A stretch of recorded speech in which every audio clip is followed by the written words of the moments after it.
Hello, and thank you so much for joining us for Coffee and Conversation today. I'm so excited to have Carol here with me. We are going to do something a little different. We are going to talk about all of the music in worship.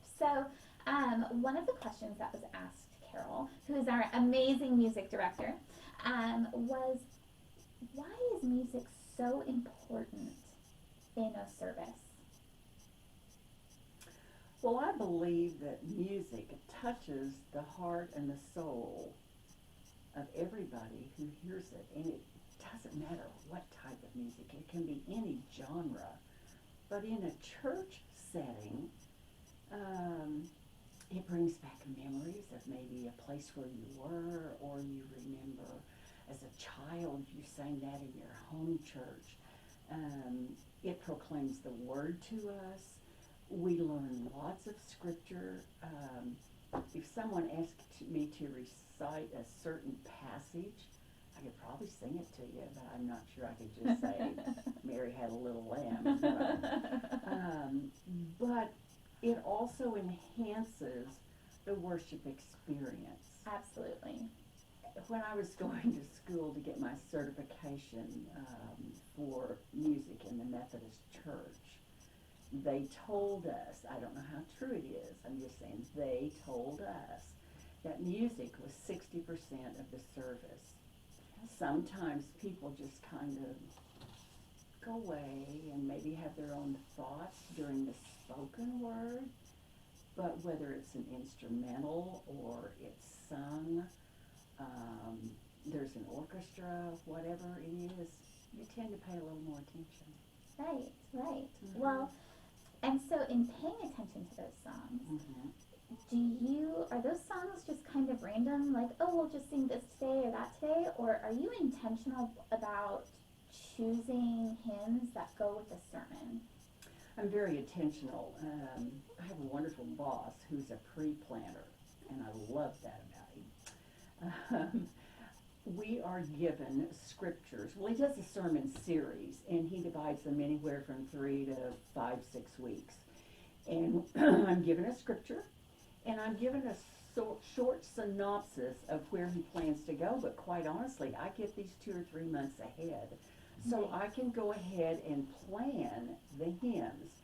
Then if things change at the last minute, we can always change. But they're pretty well planned way ahead. Because I want the same thing running through the music that runs through his preaching in the scripture. Now, I will say during COVID, that wasn't always possible. But we're getting back in the habit of really planning way out. And that's how we do it. Yes, they are intentional. Even the organist and the pianist and the hymns, the anthems that I choose are chosen on purpose. So is there a season, so like Christmas has a lot of songs. Is there a season that is a little harder to plan than others? No, not necessarily. I would say Christmas is hard to plan in that Advent is so short, you don't have time to use all the Christmas music you want to use. Lisa and our pianists talk about that every year. Oh, we need 3 or 4 more Sundays to get it all done.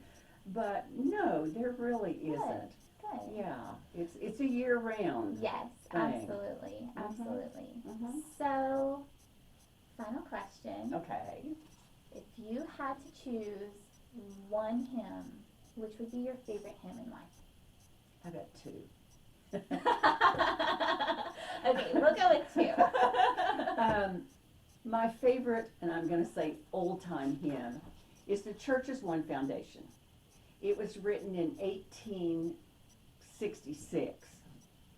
1866, but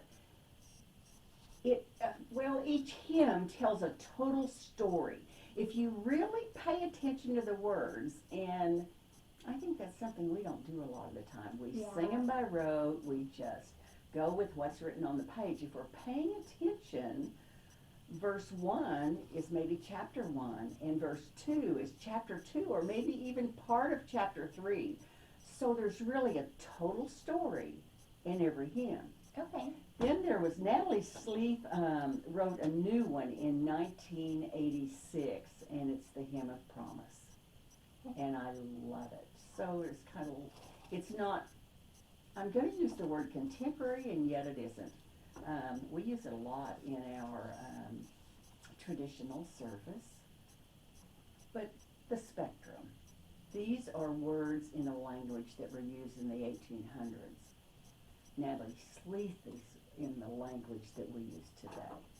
I always thought it was interesting too how some of the like more classic hymns are now being incorporated into a modern, more contemporary song. Amazing Grace is a good example of that, which is my favorite hymn and my favorite like more contemporary song. So I love how we have these amazing hymns and we keep them and we use them and we embrace them, but then we also are able to connect in a more modern way with a more modern version of it. So I think music is fun that way. So Well, it is, and it shows what an artist the writer or the melody writer was in the 1800s, 1700s, that it can now just take the melody line and add some different chords or a different genre to it, and it still works beautifully. yes, absolutely. You know, that's a gift. It's timeless. Yeah, it's a gift. It is, absolutely. Mhm. Well, Carol, thank you so much for joining us for Coffee You're and welcome. Conversation. I hope y'all enjoyed this little snippet into the music world of service. Carol, you have a whole music lineup for July, so we're excited for that. So please tune in to our tradition service on Facebook or YouTube in July, and don't forget to join us this Sunday, June 26th, after our tradition service. We're going to walk down to Arusha's, grab a cup of coffee. If you want to grab lunch, grab some lunch. Meet us upstairs. We're going to do coffee and conversation in person at Arusha's. We can't wait to see you there, and then we will see you next week. Y'all have a wonderful week. Bye.